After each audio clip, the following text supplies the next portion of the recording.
Miracle Sound. Cleo 24 TV. Karibu kwenye Sunset Bar.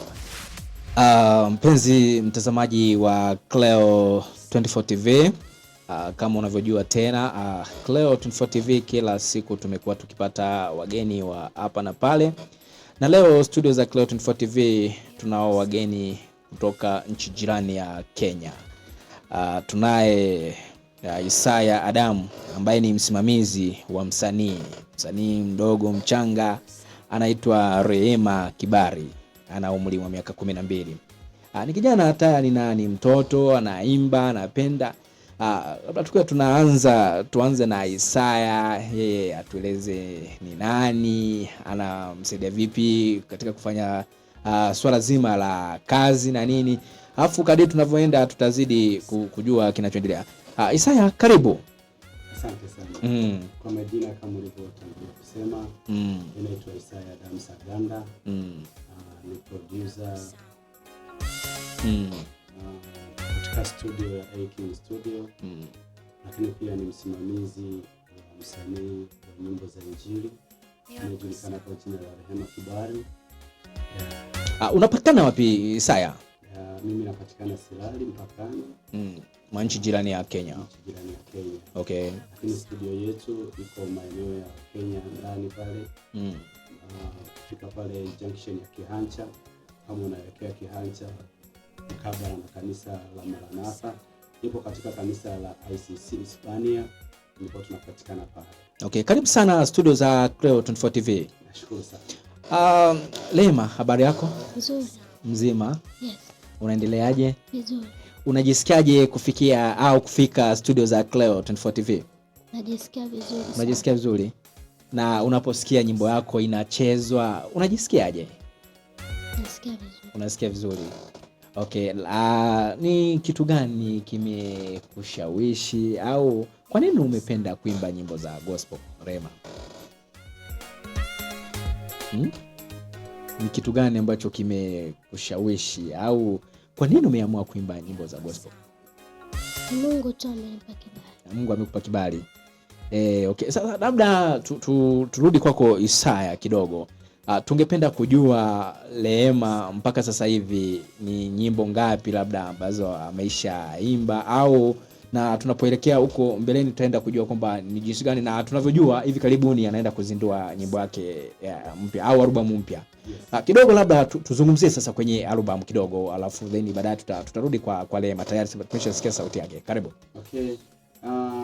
Rehema Kibari anazo albamu 2 sasa. Manake albamu ya kwanza tayari alishaiachia, ambayo ilifanya vyema, lakini pia tunamshukuru Mungu kwa sababu ilipokelewa vizuri. Ilikuwa ni albamu ya baraka. Shukrani ziwaendee producer walio produce kazi hiyo, lakini pia tunamshukuru Mungu kwa ajili ya vitu vingi ambavyo vimepatikana kupitia albamu hiyo. Lakini kwa sasa tunaendelea na project nyingine ambayo muda sio mrefu kama ulivyosema atakwenda kuiachia. Manake album ya kwanza ina nyimbo 7 na hii album ambayo tunakwenda kuizindua muda sio mrefu itakuwa na nyimbo 8. Mpenzi mtazamaji wa Cleo 24 TV kupitia kipindi cha Sons Power, studio za Cleo 24 TV tunao wageni wawili wametoka maeneo ya Sirari ambapo ni mpakani mwa nchi jirani ya Kenya, kwa maana ya Tanzania na Kenya. Wameweza kufika studio za Cleo 24 TV. Lengo kubwa hasa ni kuhakikisha wanatambulisha nyimbo yao mpya ambayo wanatarajia kuzindua hivi karibuni. Rehema, sasa tungependa kabla labda tujaendelea. Okay, karibu sana. Mr. Isaya, tunajua wewe ndo msimamizi wake Rehema na tunajua kweli anaimba na yuko vizuri. Vipi jamii imeipokeaje? Kwa sababu tunaangalia tuseme bado ni mtoto, ana umri wa miaka 12, na mara nyingi wengi ambao wamekuwa wakiingia kwenye kuimba tunaona labda ni watoto, labda ni watu gani, na unavyojua sasa hivi kuna mitandao ya kijamii, kuna nini. Kwanza wazazi na jamii wamelipokeaje juu ya ile hapo? Kwanza kabisa kitu ambacho ningependa nimshukuru Mwenyezi Mungu kwa ajili ya wazazi wa Rehema Kibali. Kwa kweli ni watu wanaompenda Mungu, ni watu wanaopenda huduma ya mtoto wao, na ndio sababu kubwa ya mimi kukubali kuwa msimamizi na kiongozi wa Rehema.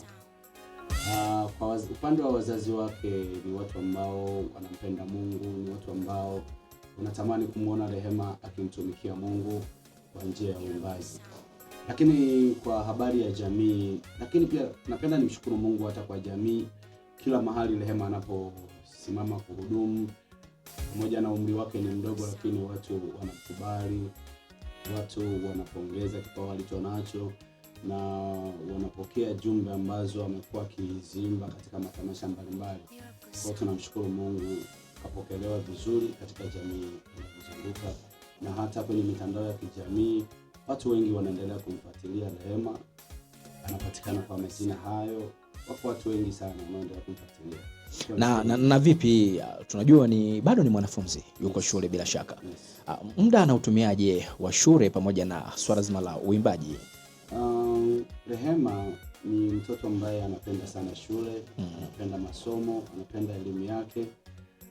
Lakini pia katika kupenda elimu kwake bado ana ile hofu ya Mungu. Ikitokea labda ametokea shuleni, labda siku za kwenda shuleni, waga hatunaga program ya mazoezi. Isipokuwa tunakuwa na program ya mazoezi siku ya Jumamosi. Tukitoka kanisani kwenye vipindi vya kanisani, jioni kuanzia mida saa 1 kuelekea kabla hajaenda kulala, tunapata muda wa kufanya naye mazoezi, na siku ya Jumapili pia. Kwa hiyo tumetenga muda wake wa mazoezi maalum ili usiathiri masomo yake pia. Na vipi katika kumfundisha? Hujapata changamoto yote wakati ukiwa unamfundisha Rehema, au hauna changamoto yote? Changamoto zipo. Ukiangalia umri wake, bado ana vitu vingi kichwani. Ukiangalia ubongo wake haujakomaa kuweza kukava vitu vingi. Kwa changamoto zipo, lakini tunapambana hivyo. Uzuri ni mtoto ambaye anaelewa. Okay. Huyo alikuwa ni Isaya Adamu ambaye ni msimamizi na pia ni producer. Kama alipotueleza hapo awali, ameanzisha studio yake ipo mpakani mwa Sirari na Kenya, lakini upande wa Kenya maeneo ya Isibania kuelekea Kiancha. Yeah. Na barabara ya kuelekea Kiancha. Okay, sawa. Na labda tuzungumzie sasa, au wewe kwa sababu ndo producer wake, ongea naye, watu wamsikilize, wasikie sauti yake, matamanio yake. Anatamani kuwa nani? Rehema, unatamani kuwa kama nani kwa upande wa wasanii ambao wako Kenya ambao wanaimba gospel na nini, au msanii gani anakuinspire sana? Natamani kuwa mwimbaji mkubwa kama Rose Muhando. Rose Muhando wa Tanzania? Yes. Kwa nini umetamani Rose Muhando wa Tanzania? Rose Muhando anaimba vizuri sana. Anaimba vizuri sana. Nyimbo yake ni ipi ambayo unaipenda sana Rose Muhando? Nyimbo yake naipenda ile Simba. Okay. Na msanii mwingine labda kwa upande wa Kenya ni msanii yupi ambaye unampenda sana? Nampenda Pastor Namuhingo. Okay. Naye anaimba vizuri? Ndio. Okay. Isaya, huyo ni Rehema, anatamani kuwa Rose Muhando, na wewe ndo producer wake, ndo msimamizi wake, na unasikia njozi zake. Sasa inabidi utimize njozi zake kama anavyotamani. Isaya, sasa tuzungumzie swala zima la studio. Tunajua wewe ni kijana, umeanzisha, tunajua changamoto za kuanzisha studio. Hata sisi leo tumeanza tu mdogo mdogo, umefanyaje? Ni kwa nini umeamua kuwekeza kwenye studio? Kitu gani ambacho kimekuvuta sana au kimekupa ushawishi? Na kwanza kabisa ninamshukuru Mungu kwa sababu amenipa kibali. Swala la studio ni kitu ambacho kiko kwenye damu yangu kabisa. Manake nina miaka mingi nikijaribu kufuatilia mambo haya. Nimepita kwa watu wengi wakubwa, lakini wazo la kufungua studio au kuja kuwa producer Nilianza pale nilipokutana na mwalimu wangu yuko Mbeya, anajulikana kwa jina la Mark Eric, ni producer mzuri. Nilipokuwa nikimtembelea nilifarijika, lakini pia niliwiwa kufanya kazi hii, na mimi nimekulia kwenye familia ya waimbaji. Kwa maana hiyo mimi nimekuwa ni mwimbaji sana wa kwaya. Babangu alikuwa ni mwalimu wa kwaya, akaja brother yangu akawa mwalimu wa kwaya. Baada ya hapo nikafuata mimi, nimetembea sehemu nyingi. Kwa nahisi hicho ndio kilisababisha mimi kutamani kuwa producer na kufungua ofisi. Okay, na endapo utamaliza kufungua ofisi yako, unatarajia kufanya kazi kwa maana ndani ya Kenya tu au Tanzania au na mikoa yote nchini Tanzania pamoja na Kenya kwa ujumla? Kwanza mimi ni Tanzania. Kitu cha kwanza mimi ni Tanzania. Japo nimeweka ofisi nje ya nchi, lakini natamani kufanya kazi na watu wote. Ninapopata fursa ya kufanya kazi Afrika Mashariki na Afrika nzima kwa ujumla, kama Mungu atanipa kibali, nitatamani kufanya kazi. Lakini pia bado natamani kupiga hatua nyingi za kujifunza, kwa sababu muziki ni mpya kila unapoitwa leo. Vipo vitu vingi vinaongezeka. Kwa natamani sana kukutana na maproducer wakubwa, natamani kukutana na waimbaji wakubwa, wasanii wakubwa, kwa sababu ndio kwanza naianza safari yangu rasmi. Ndio maana nikaja leo katika TV hii. Na tarehe 23 nadhani ndio uzinduzi rasmi. Tuzungumzie sasa hapo, unatamani watu gani wafike wanaotazama Cleo 24 TV ambayo inapatikana nchini Tanzania, na tunajua pia inaenda Afrika Mashariki viunga vyote, na kwa maana ya Kenya pia mimi nina marafiki zangu ambao wako upande wa Kenya, nimekuwa nikifanya nao kazi, kwa sababu sisi waandishi wa habari hatuna mipaka, tunafanya na ndugu zetu, tunafanyaje. Zungumzia sasa siku hiyo ya tarehe 23, ni kipi kinaenda kufanyika? Kama ni kukaribisha wageni, ni mambo yatakuwaje? Taratibu zote zitakuwaje? Hata pia studio za Cleo 24 TV tutakuwepo pale, lazima tufike. Yeah. Kabisa niseme kwa moyo wa shukrani na kwa moyo uliokunjuka. Napenda kuwakaribisha watu wote katika huu uzinduzi. Uzinduzi utakuwa tarehe 23 ya mwezi wa 3 mwaka 2025. Nitakuwa nazindua mida ya saa 8 baada ya ibada kuisha. Kwa ningependa niwaalike ndugu, jamaa, marafiki, lakini pia nikisema niwataje kwa majina yao ni wengi sana. Kuna wengine wanaweza ukawasahau alafu wakajisikia vibaya wakasema tunakumbuka kipindi saa yanafanyiwa mahojiano kupitia Cleo 24 TV, sisi hakututaja, kwa hiyo sisi hatuna thamani. Lakini wote tuwakaribisha waweze kufika maeneo yale. Mimi niseme tu ninawakaribisha watu aina zote wanaotusikia na wanaotuangalia. Karibuni sana, ile ni studio yetu. Mimi ni mtoto wao, ni kijana wao. Ninawakaribisha sana, karibuni. Okay. Isaya, licha ya kuzindua rasmi kwa studio hiyo, ni vitu gani labda vinaenda kufanyika pale? Vitu ambavyo natamani kuvifanya pale, kwanza nitakuwa na wageni kutoka Mbeya. Nitakuwa na Askofu Hans Mwakibete kutoka Mbeya ambaye ndiye atakuja kuweka wakfu. Mimi ni mtoto wa madhabahuni, nimekulia madhabahuni, nimezaliwa. So nataka nianze na Mungu.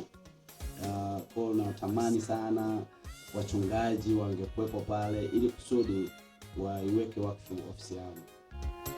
Na swala la uzinduzi wa albamu mpya ya Rehema, yenyewe itazinduliwa siku hiyo au yenyewe itakuwa na muda wake? Hapana, yenyewe tunategemea baada kama ya mwezi mmoja ndipo nitakapoingia location kwa ajili ya kuandaa video, kwa sababu tayari album manake audio tayari shakamilika. Tunategemea kuingia location kwa ajili ya video. Baada ya hapo sasa ndipo tutakapoiachia.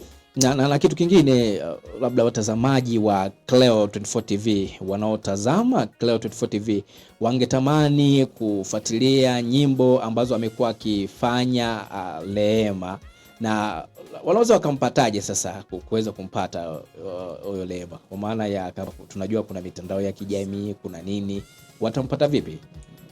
Kuhusu hilo labda ningependa nimwachie Rehema. Karibu. Labda mtazamaji wa Cleo 24 TV anatamani sasa aingie kwenye kurasa zako za mitandao ya kijamii. Tunajua kuna Facebook, kuna nini, japokuwa bado wewe ni mtoto mdogo, tunajua wewe ndio unasimamia kila kitu, lakini kama anaweza kututajia hizo account ili wanaotazama Clouds24 TV waweze kukufuatilia na kuchukua nyimbo zako na kuzisikiliza ili ziwe zinawapa faraja. Napatikana YouTube, Facebook, Instagram na TikTok. Okay. Unapatikana kwa account ipi au kwa jina lipi maarufu? Unaenda YouTube au Facebook unaandika Neema Kibalu utanipata. Usisahau kucomment na kusubscribe. Ndio. Okay. Isaya, tukiwa tunaelekea mwisho wa mahojiano yetu kwa maana kipindi chetu kupitia Clouds24 TV. Mwisho sasa, unazungumziaje juu ya uwepo wa vipaji kama hivi ambavyo vimekuwa vikiibuliwa? Tunajua ni mtoto mdogo, changamoto anazo, kuna muda wa kwenda shule, kuna muda wa kuimba, na tunajua pia anabarikiwa, lakini tumekuwa tukiona baadhi ya wazazi wanaminya vipaji vya watoto. Huyu tayari ana kipaji na kama alivyoeleza awali anatamani kuwa Rose Muhando pamoja na msanii ambaye amemtaja kwa upande wa Kenya. Unazungumziaje au nini wito wako sasa kwa wazazi kuhakikisha wanaendelea kutoa fursa kwa watoto wanaokuwa na vipaji? Karibu. Kwanza kabisa nipende kuzungumzia hilo swala. Watoto wengi sana ambao vipaji vyao vimezimwa na baadhi ya wazazi. Kwanza kabisa tukijua kwamba swala la uimbaji, hususan uimbaji wa nyimbo za Injili, ni swala ambalo kwanza ni Clouds24 TV. Karibu kwenye Sunset. Kwanza ni huduma, lakini cha pili ni sehemu ya kutafuta maisha. Wazazi wengi wanajua kila mtoto anapokuwa msanii anaweza kuwa na tabia mbaya. Lakini tukienda mbele tukijua kwamba msanii yoyote ni kioo cha jamii. Haijalishi anaimba singeli, anaimba gospel, anaimba nini. Hakunaga sehemu ambako wanafundishwa kuwa na tabia mbaya. Isipokuwa ni tabia tu ambazo watoto wanajifunza. Niseme tu kitu kimoja kwamba mimi ningeshauri, ukiona mtoto wako ana talent, acha kuweka vitu vingine ambavyo vitafanya hiyo talent ipotee.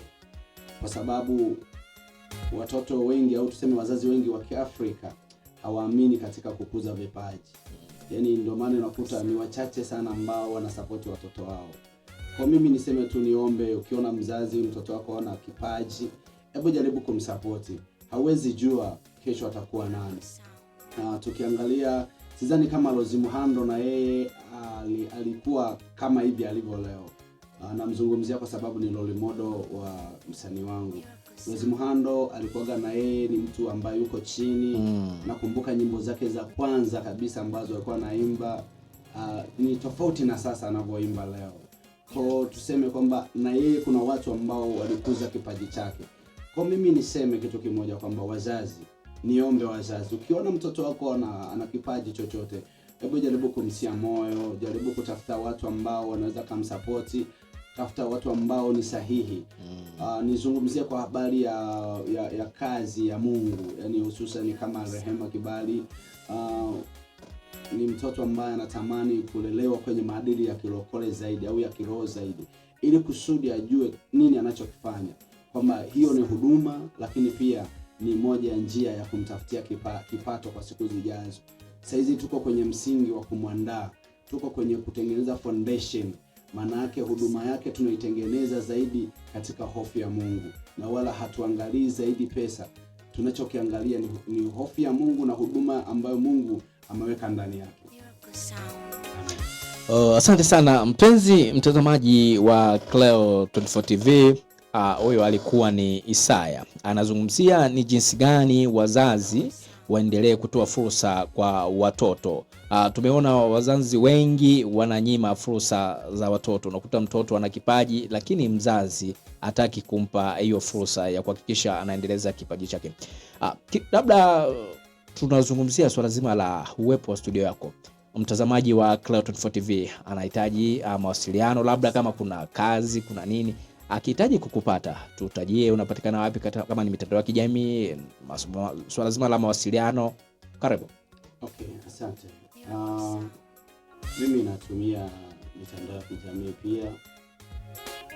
Napatikana Facebook na TikTok. Hiyo mitandao mingine bado sijawatu. Okay. Kwa jina lipi yani, kwa maana ya jina ambalo linapatikana la studio? Umeweka jina la studio au ni Isaya au ni nani? Okay. Kwa wale ambao ni wakazi wa Sirari, tunapatikana pale junction ya Kihanja. Shafika pale kwenye stendi za bodaboda, ulizia tu kanisa la ICC. Na baada kwa kuonyeshwa, nadhani iko kabla hujafika kwenye kanisa la Maranatha, liko mbele utakutana na bango limeandikwa A King Studio. Maana yake ni ile A, yani tuseme ni A King ile ya mfalme. Ndivyo jina la studio linapatikana, rudi linafahamika kwa jina la A King Studio. Na namba za mawasiliano kwa maana ya simu kwenye mitandao ya jamii ya kijamii, kwanza ninapatikana kwa majina hayo ya Isaya Adam Brenya. Kwa mawasiliano ninapatikana kwa namba ya Tanzania ambayo ni 06 25 78 12 03. Kwa namba ya Kenya ni kwa mtu ambaye yuko Tanzania anataka kunitafuta, ataanza na alama ya kujumlisha, alafu ataandika 24, alafu ataandika 752, alafu 24 40 40. Okay, asante sana. Lema, neno lako la mwisho kwa watoto ambao unakuta mara nyingi labda wana vipaji, au unamwambia nini wazazi kuhusu watoto wao ambao wamekuwa na vipaji lakini wazazi mara nyingi wanawanyima fursa? Mimi ninachosema, wazazi tu wawalinde watoto wao wasiwe na viburi, na Mungu atawabariki. Okay. Mpenzi mtazamaji wa Cleo 24 TV, kupitia kipindi cha Sunset Power, hatuna la ziada kwa leo. Nilikuwa na wageni, nilikuwa na Isaya Adamu ambaye ni msimamizi wa msanii Rehema Kibari mwenye umri wa miaka 12. Anatamani kuwa kama Rose Muhando, ni mwimbaji wa nyimbo za Injili. Na sasa mtazamaji wa Cleo 24 TV, kama unahitaji huduma kama hii kwa maana ya kufanya mahojiano ya moja kwa moja, tunaweza tukakufikia popote pale ulipo. Na ukipata nafasi pia unaweza ukatembelea studio za Cleo 24 TV. Tunapatikana Tarime, Mara, Tanzania, mkabara na kanisa la KKT hapa mjini Tarime. Ulikuwa nami Francis Crawford, mwongozaji wa kipindi hiki, na nyuma ya kamera alikuwepo Santana. Asante sana na kwaheri, na karibu katika studio za Cleo 24 TV. Amen. Asante.